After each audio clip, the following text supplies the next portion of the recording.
Lorsqu'en début de relation, vous avez fait énormément d'efforts pour que votre partenaire soit simplement à l'aise dans la relation parce que vous aimiez votre partenaire, à un moment donné, cela peut arriver que vous vous sentiez étouffé, que vous ayez besoin de vivre, surtout lorsque l'autre en face ne fait pas des choses qui vous permettent de vous rassurer, des choses qui vous permettent de vous sentir bien également dans la relation. Vous vous dites, OK, je l'ai connu, il avait telle ou telle difficulté, je l'ai connu, elle avait telle ou telle difficulté, je me suis dit, bon, je vais peut-être m'oublier parce que, voilà, la pauvre, elle a pas mal galéré, le pauvre, il a pas mal galéré. Je vais m'oublier peut-être un peu pour faire des efforts pour qu'ils sentent que je suis à ses côtés, qu'elles sentent que je suis à ses côtés.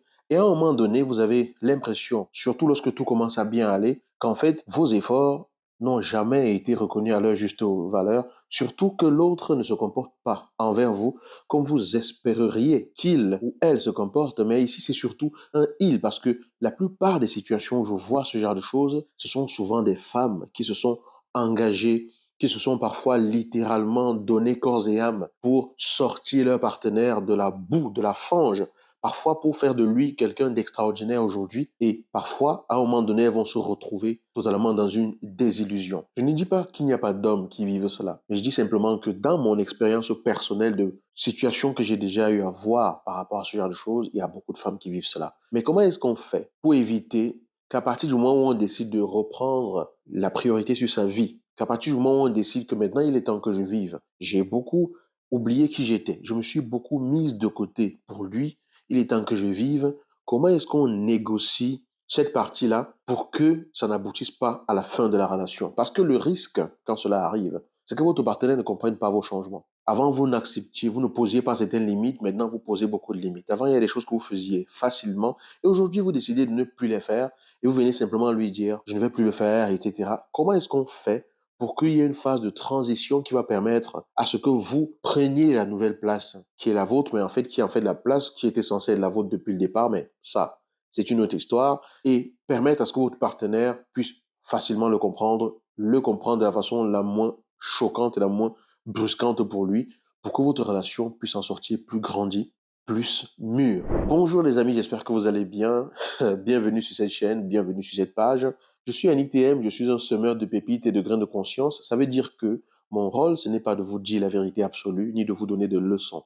Mon rôle, c'est simplement de semer des graines qui, j'espère, vont trouver un écho favorable sur un terrain qui représente celui de votre cœur, de votre âme, de votre vie, afin que vous puissiez faire grandir ces graines-là pour vous-même. Si c'est la première fois que vous arrivez ici, ou si vous ne l'avez jamais fait, allez au-dessus de la vidéo ou en dessous de la vidéo dans la description et téléchargez votre guide des 7 erreurs qui peuvent tuer votre vie de couple. Et je vous rappelle que tous les dimanches, ici à 19 h, heure de Paris, donc GMT plus 2 au moment où je fais cette vidéo, on est en direct, en live sur un sujet qui nous permet tous de grandir. Donc, comment est-ce qu'on fait pour négocier la transition, de permettre à ce que moi qui me suis tant oublié dans la relation, je puisse de nouveau exister, que mes besoins puissent de nouveau compter, parce qu'au départ, j'ai fait des choses par amour et aujourd'hui, je suis frustré de me rendre compte qu'il n'y a peut-être pas de contrepartie. La première chose que vous devez comprendre, c'est que justement, au début d'une relation, c'est important de connaître ses besoins, c'est important de parler avec son partenaire de où est-ce qu'on veut mener la relation. Mais en général, on n'a pas cette idée-là dans la tête parce qu'on se dit que parce qu'on s'aime, les choses vont se faire toutes seules.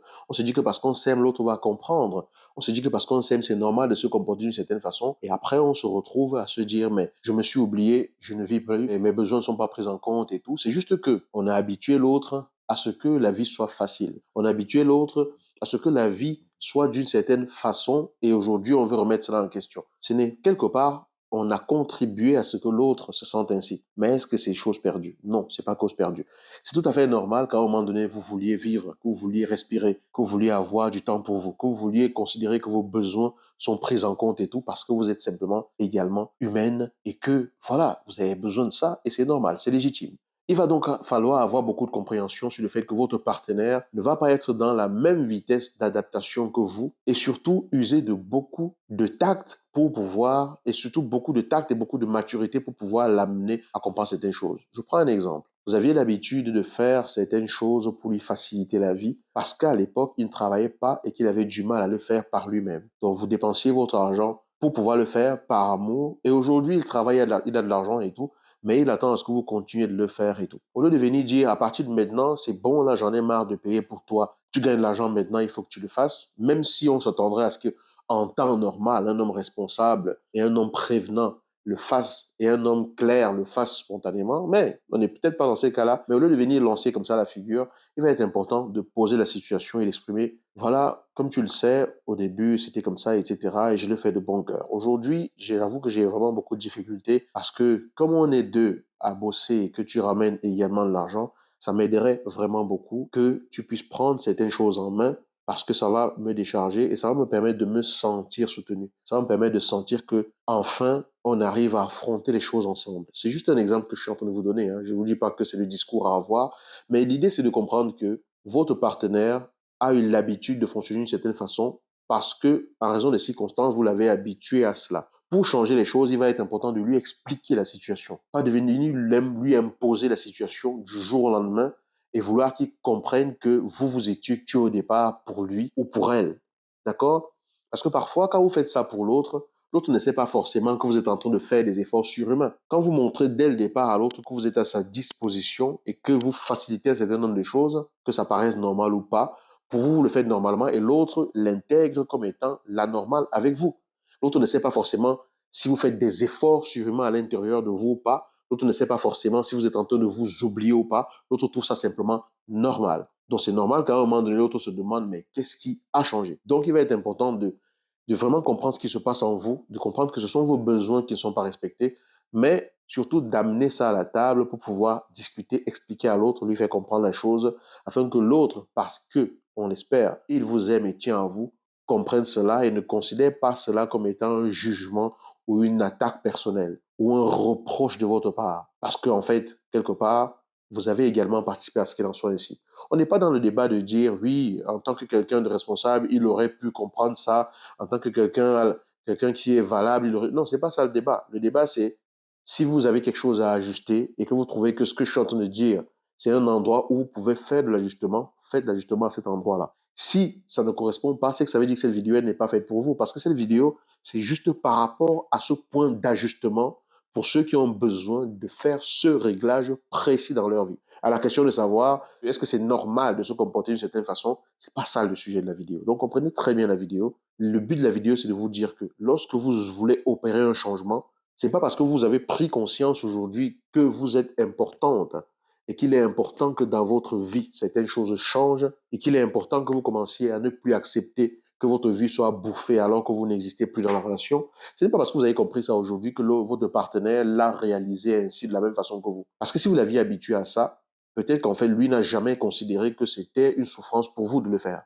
OK, à tort ou à raison, on s'en fiche. Le truc, c'est que il n'a jamais été peut-être dans les conditions à se poser ces questions-là. Et l'occasion est donc là pour que vous lui expliquiez que vous en êtes à ce niveau-là.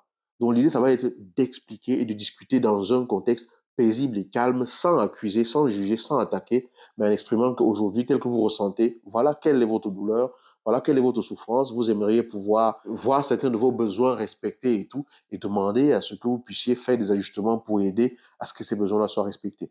Cela peut, dans plusieurs cas, éviter que l'on en arrive à vivre des situations où le partenaire ne va pas comprendre ce qui se passe. Et du coup, ça va créer une atmosphère toxique, surtout si vous ne savez pas vraiment vous parler. Et savoir se parler, c'est autre chose. Ça, on va vraiment parler de ça dans la prochaine vidéo parce que c'est vraiment quelque chose de vraiment important. Donc, ne ratez pas la prochaine vidéo qui sortira ici. Je vais vous dire à bientôt et surtout, dimanche 19h, n'oubliez pas notre rendez-vous. Ciao.